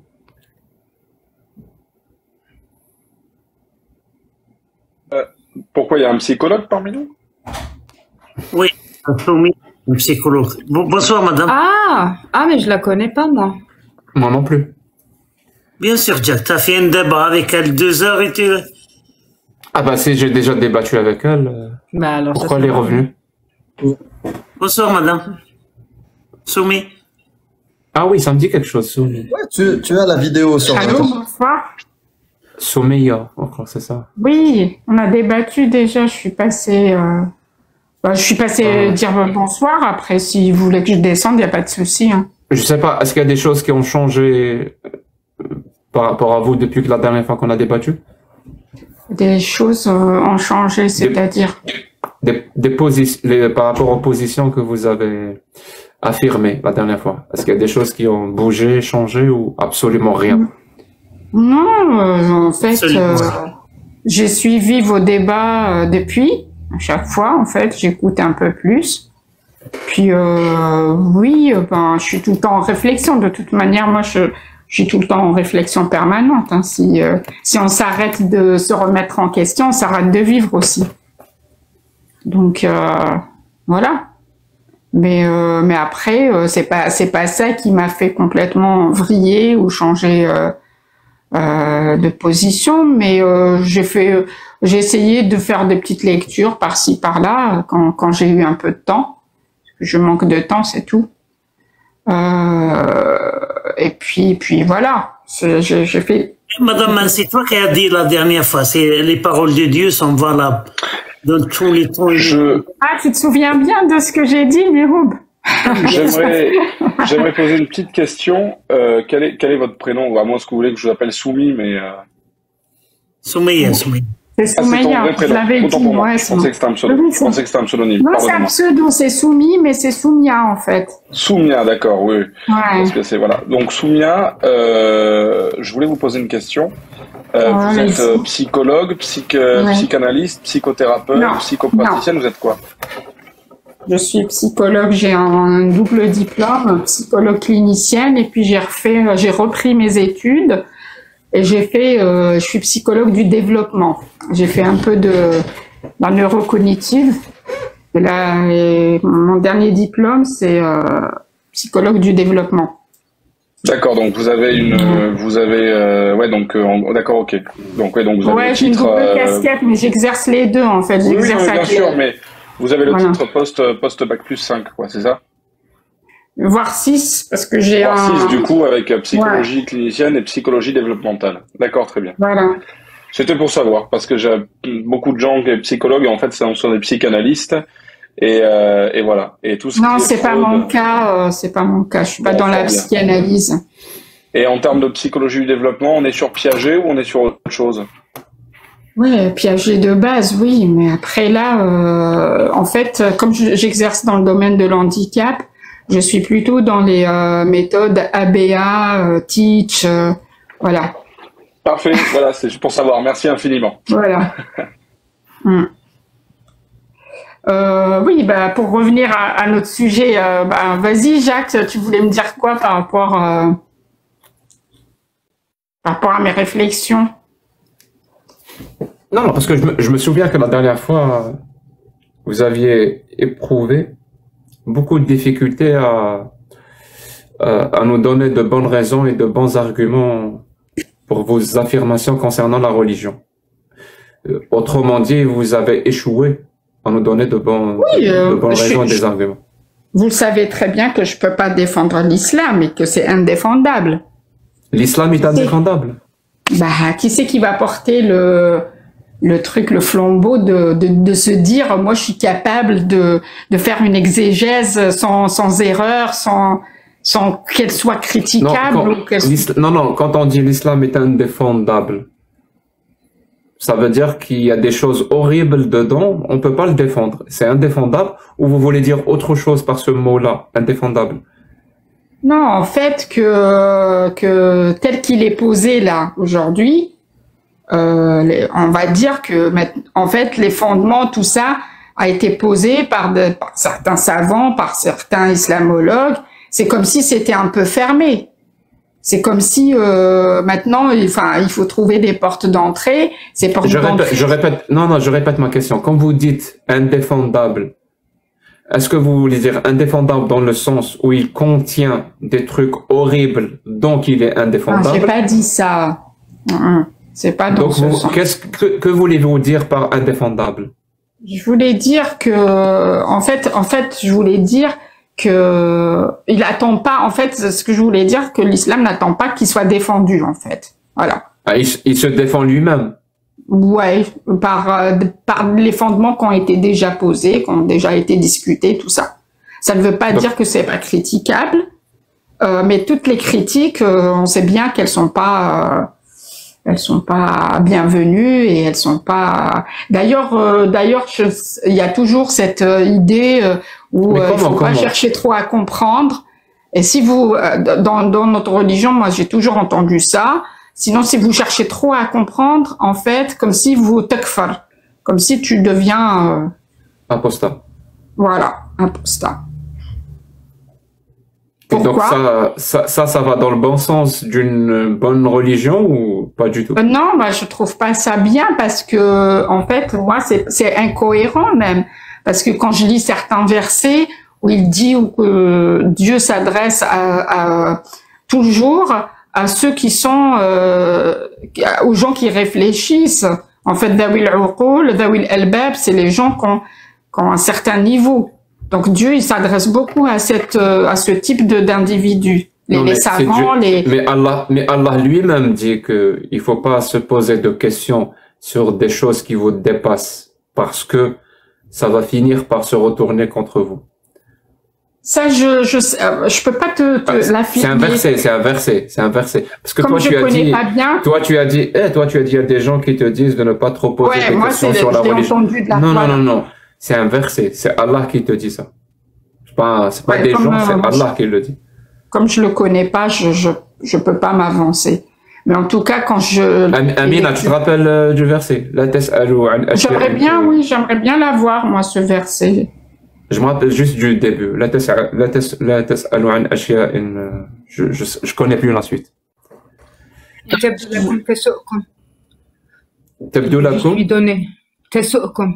Voilà. C'est dans quel numéro Ouais, vas-y, comme ça je le note. Parce que tu m'as dit cette phrase, il y a des gens qui la disent et c'est n'importe quoi. Je suis d'accord avec toi, cette phrase, il y a des gens qui la disent et c'est n'importe quoi. Le problème, c'est que c'est Allah qui l'a dit. Ah ouais, cette phrase, elle interpelle quand même parce que... Donc Allah dit n'importe quoi. Parce que quand on lit dans d'autres versets qu'il faut contempler, on est d'accord, la contemplation, c'est dans la contemplation qu'on reconnaît Dieu, qu'on sait que Dieu existe. Il y a certains imams même. Ah si. Non. Comment ça non? Je sais pas de quoi tu parles. Dans Ta'ammul, dans la ayat Allah, c'est dans je les vois partout, dans la nature et tout, c'est ayat Allah. Ayat, ça veut dire verset, et en même temps, ça veut pas dire miracle. C'est Surat al-Ma'ida, Surat al-Ma'ida 101. 101, Ma'ida. La table. La table basse. Mais ça, elle vient de la Bible, cette sourate.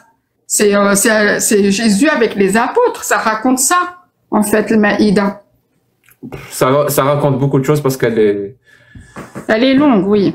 Elle est longue. Alors, et ça raconte l'histoire des Juifs, ça raconte beaucoup d'histoires. Donc, oui, non, dans la contemplation, vous n'êtes pas d'accord? Non, c'est... Moi, je trouve que c'est une arnaque, cette histoire de contemplation, parce que n'importe quelle, on trouve la même phrase dans toutes les religions. D'ailleurs, on parlait de ça tout à l'heure avec la lanterne. Toutes les religions te disent de contempler, de regarder, de contempler la création, et c'est la preuve que Brahma existe, c'est la preuve que Shiva existe, c'est la preuve que Kali existe, c'est la preuve que Ahura Mazda existe. Eh ben, l'islam ne fait pas exception. C'est la preuve que Allah existe. Puis, non. Il y a l'imam Shafi'i, justement, qui avait répondu un jour à ça, quand on lui a posé la question sur l'existence de Dieu. En fait, il avait répondu par ça. En fait, il leur a dit, moi, je l'explique par rien qu'en observant, en fait, la feuille du mûrier. La feuille du mûrier. C'est la preuve pour lui de l'existence de Dieu. Non, c'est la preuve pour lui de l'existence d'Allah. Oui. Et même Shafi'i, oui. C'est ce qu'il a répondu. Et tu penses que c'est une bonne réponse, ça? Il a dit, sa réponse était, la feuille du mûrier, pourquoi? Parce que quand la gazelle mange la feuille du mûrier, apparemment, elle produit du musc. Et quand on s'appelle, je perds mes mots, celle qui donne le papillon, la chenille, là, quand elle mange ça, en fait, ça produit de la soie. Quand la chèvre, elle mange ça, ça produit du lait. Et voilà. Donc, et quand moi je mange ça, ça produit quoi? Ça produit... je sais pas. Ça se... quand mon chien mange ça, ça produit quoi? Et c'est la preuve que Brahma existe. C'est ça? C'est les paroles de Imam Shafi'i, en fait. Donc, j'essaie de comprendre. Donc, c'est pour ça que je t'ai posé la question. Et ces paroles, est-ce que ça prouve que Allah existe? C'est-à-dire qu'une seule feuille, un seul élément produit plusieurs choses. Très bien. Est-ce que c'est la preuve que Allah existe? C'est-à-dire, attends, je vais aller dans le sens de sa réflexion à lui, parce que quand même, c'est un imam qui est assez philosophe, tout ça.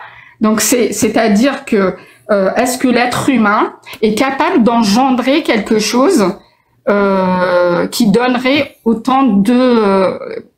en fait, avec un seul élément, on peut en découler plusieurs bienfaits. Disons que l'être humain ne peut pas.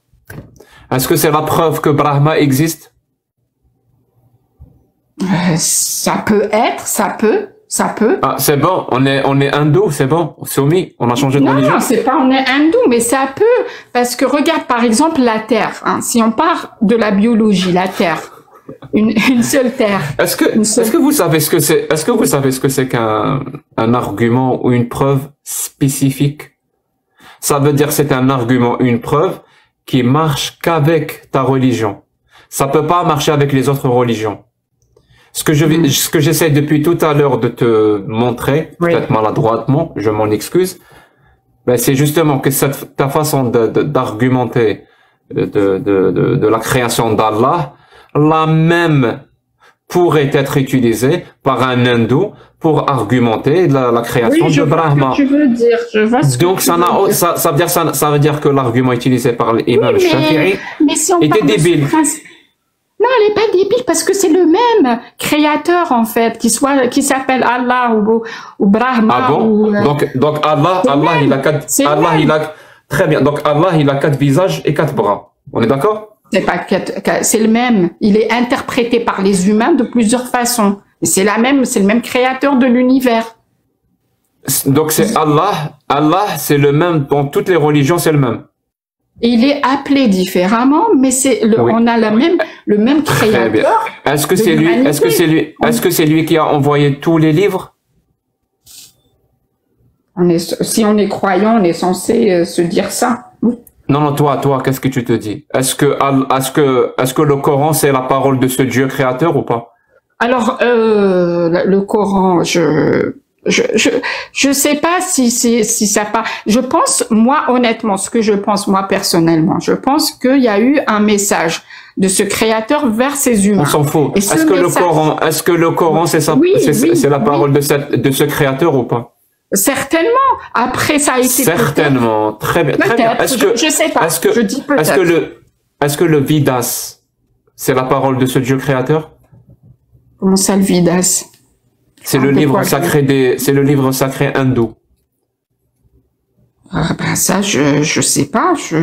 Est-ce que moi je pense. Tu m'as dit c'est le même Dieu. Tu m'as dit c'est le même Dieu. Allah et Brahma et Ahura Mazda, c'est le même Dieu.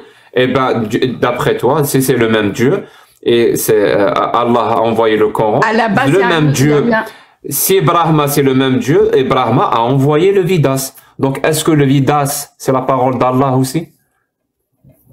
Écoute, je vais te répondre ce que je pense. Moi, ce que je pense qu'il y a eu un message, une parole, une seule, et puis qu'après, elle a été interprétée par chaque peuple, remaniée, peut-être revisitée, peut-être retraduite.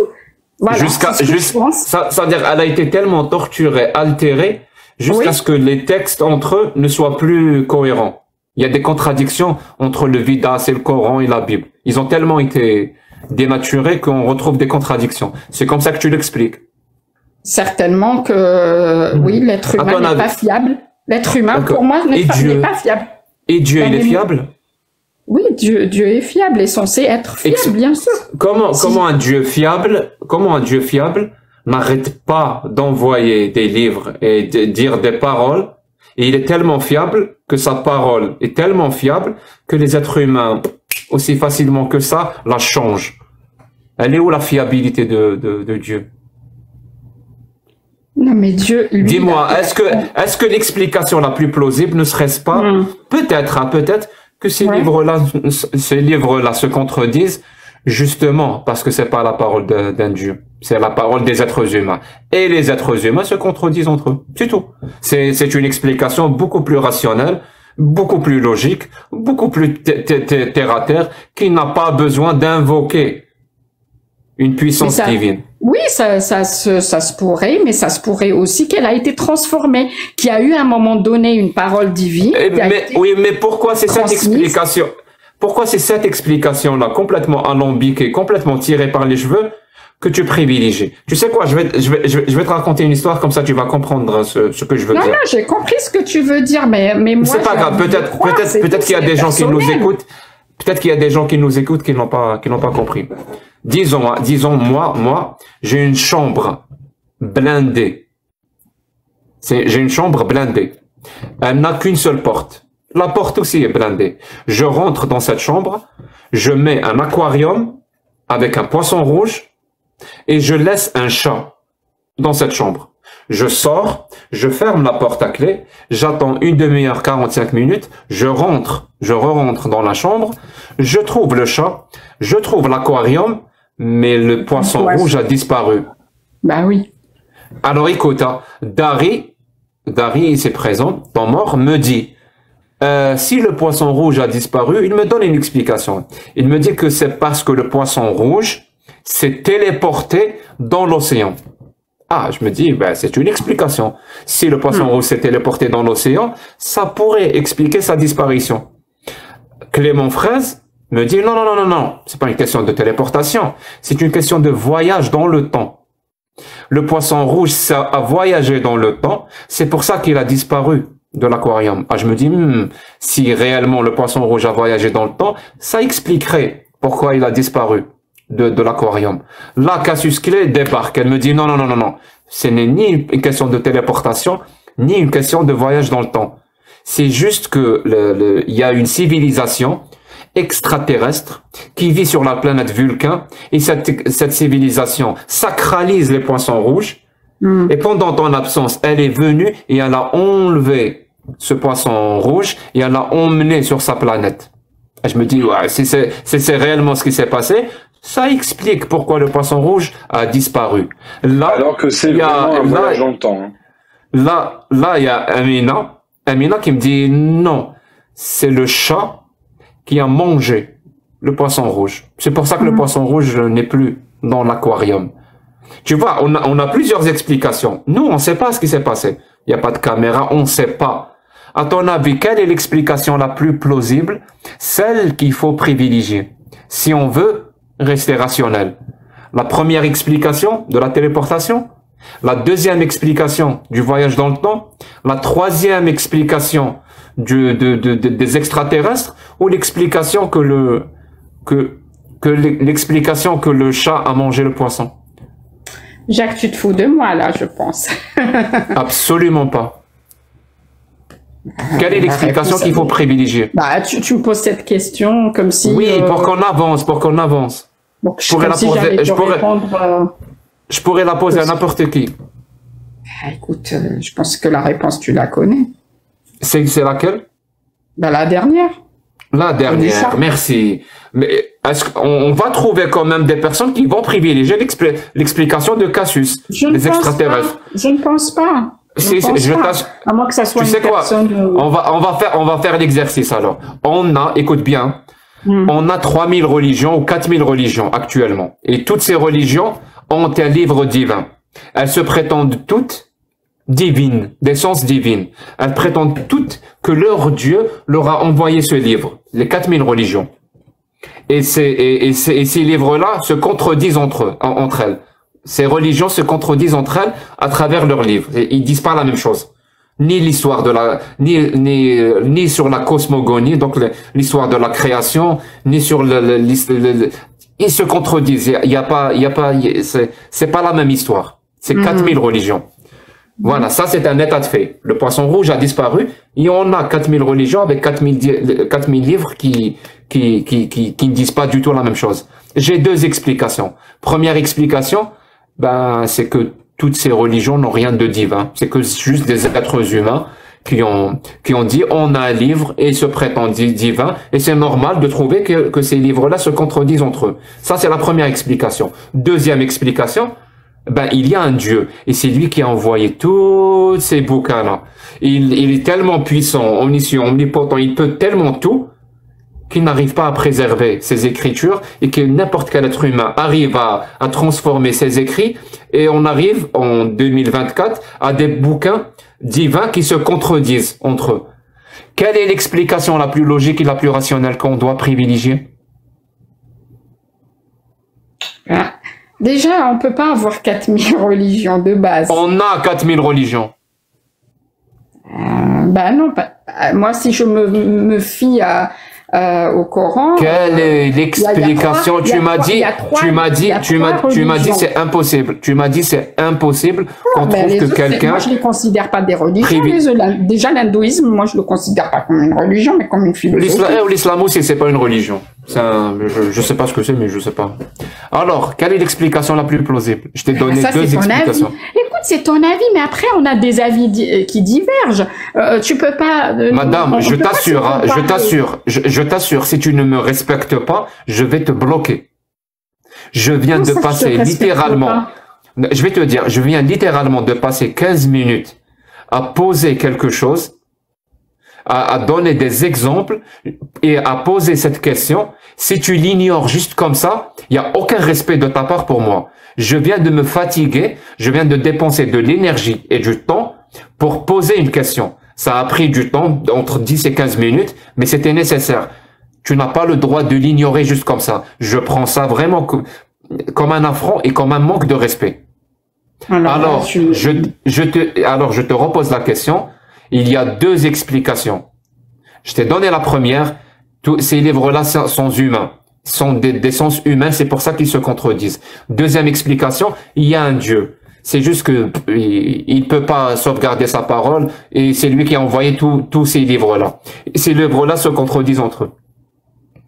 Quelle est l'explication la plus plausible, la plus rationnelle, celle que tu privilégies? Jacques, toi, en fait, tu me pièges, tu me donnes pas, c'est pas ouvert. C'est des questions fermées avec option A et option B. Tu m'enfermes dans une option A et option B.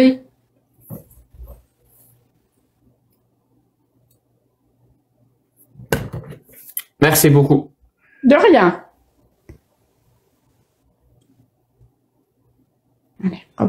Est-ce qu'on peut en conclure que les choses ont changé, les fleurs ont fané et que le temps d'avant, c'était le temps d'avant? Est-ce qu'elle vient de me dire on a bien entendu. Ok. Ça finit par une insulte. Voilà.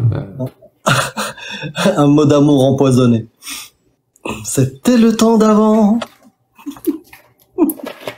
Les psys, c'est plus ce que c'était. Hein. Tous les psys, parce que t'en crois qu'ils croisent la même à chaque fois. Ouais. C'est les psys sauce samouraï. Il est où le Miro? Musulman sunnite qui veut monter, s'il vous plaît. Ah, il m'a envoyé un message. Ah ouais? Ouais. Bah, il est en train de dormir. Je le descends dans ce cas-là. Électron Libre me dit, il sert à quoi le Clément? À rien. Il sert à rien. Là, c'est pas ses thèmes de prédilection du tout.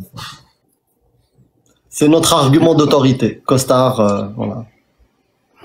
En fait, il tient le coin en haut à droite du live, parce que s'il est pas là, ça s'écroule.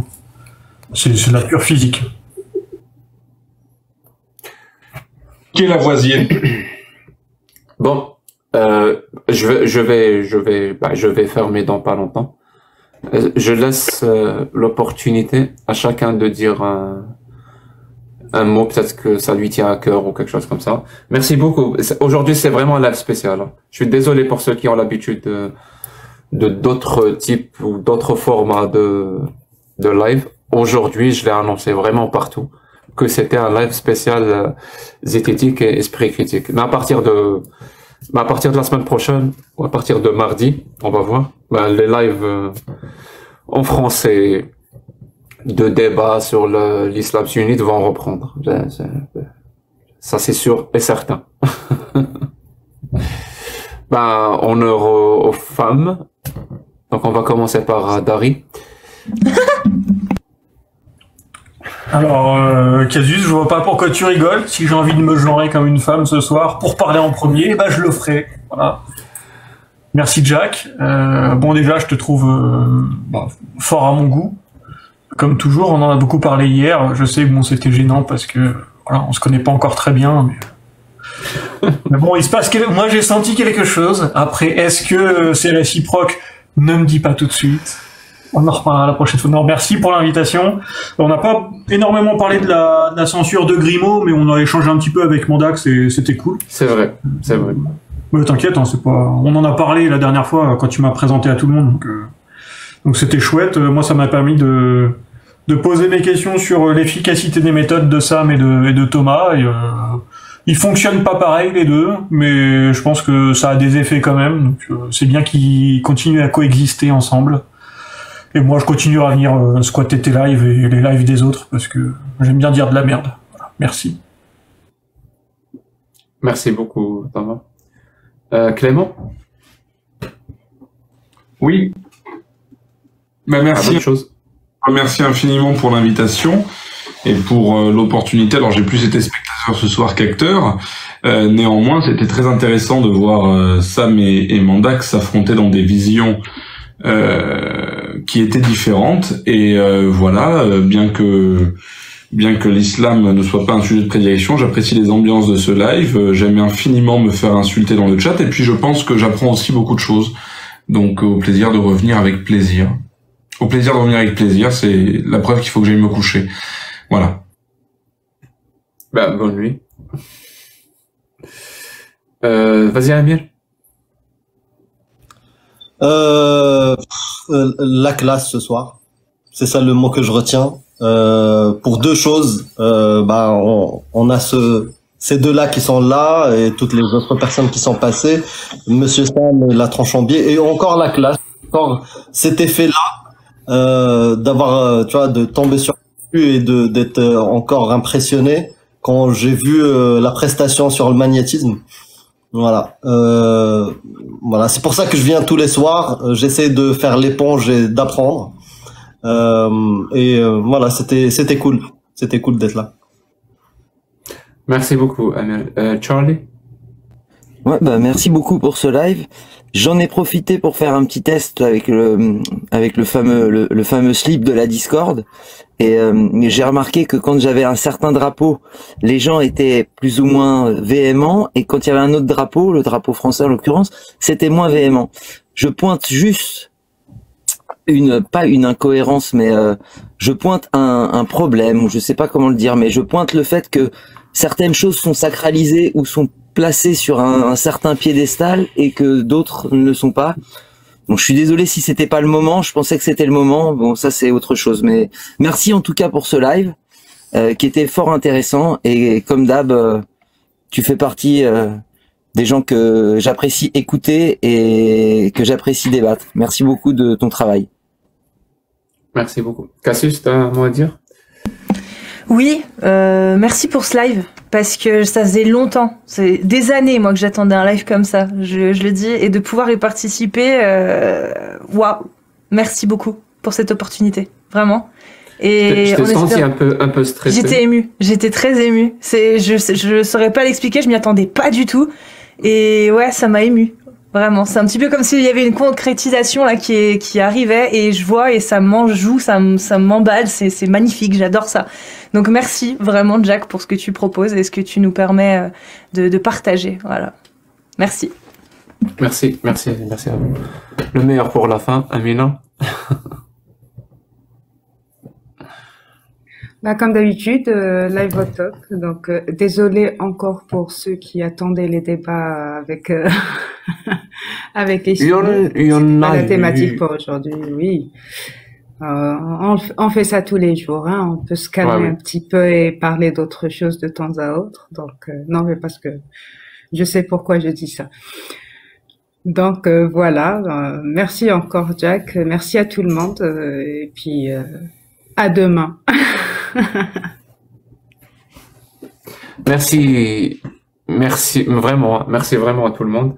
Je suis toujours autant surpris qu'il y ait autant de monde.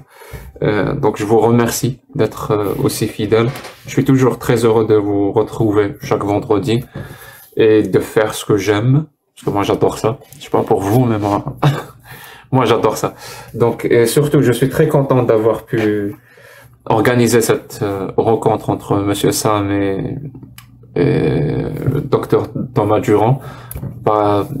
C'est une rencontre que je voulais organiser. Je sais pas. Peut-être que, comment on dit en algérien, je sais pas comment on dit en français ça. Ça se dit pas. Ça se dit pas? Sérieux, y a pas d'expression? Quelqu'un qui manque pas d'aplomb et qui fonce et qui... Oui, mais ça n'a pas le même sens. Non, c'est pas fidèle vraiment au sens.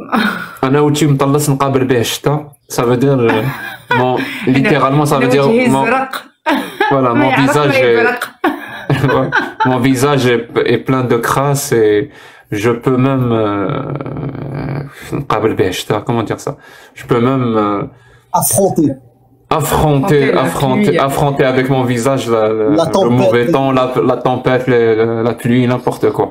Je suis désolé. Je voulais organiser cette rencontre. J'ai directement contacté Thomas et Monsieur Sam. Ça vous dit ça? En marocain, on dit Wujhi Sandala. Voilà, Wujhi Sahih. Ça se dit aussi. J'ai le visage musclé. qui fait de la musculation. ça se dit aussi.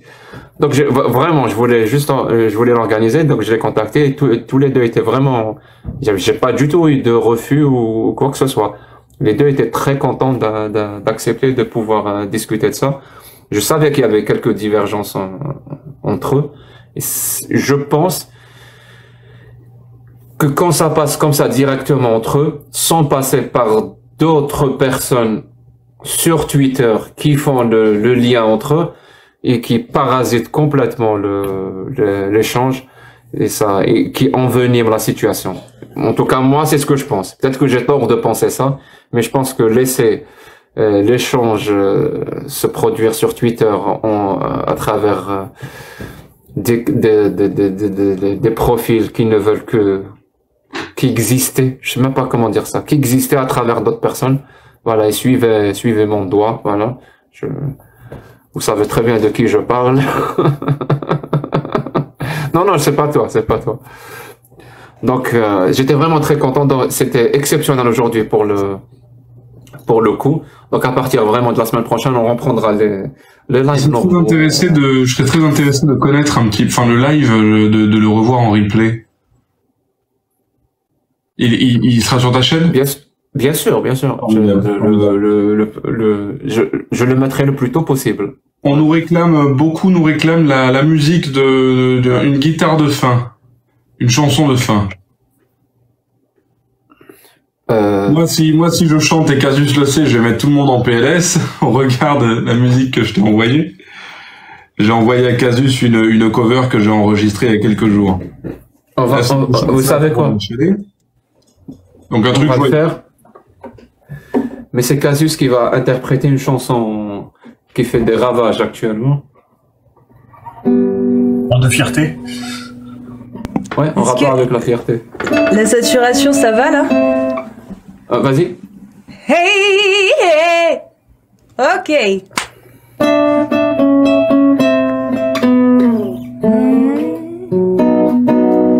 Je suis fière. Fière d'être musulman. Dis-leur amis, dis-leur à quel point on est fiers d'être musulman. Ce soir je le dis, je suis très fière d'être musulman. On est fiers, on est fiers, on est fiers d'être musulman. Mais je suis moi fière, oui je suis quoi? Moi je suis fière d'être musulman.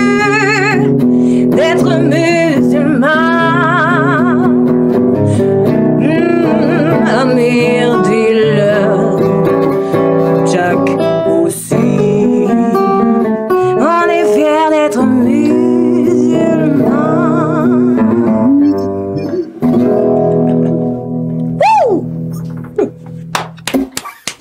Merci Jack.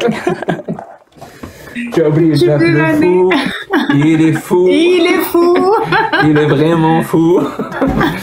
Pour ceux qui ont la référence. Jack le fou, tu es vraiment fou. La prochaine fois, il faut que je la case. Ouais. Voilà, donc on finit en chanson. Merci beaucoup. On se donne rendez-vous tous les jours chez Mero, pour ceux qui parlent l'algérien ou l'arabe. Sinon, à la semaine prochaine. D'ici là, prenez soin les uns des autres, que vous soyez musulmans, athées, chrétiens, bouddhistes, juifs. On s'en fout. On est tous des êtres humains. La vie est dure, alors soyez gentils. Ciao.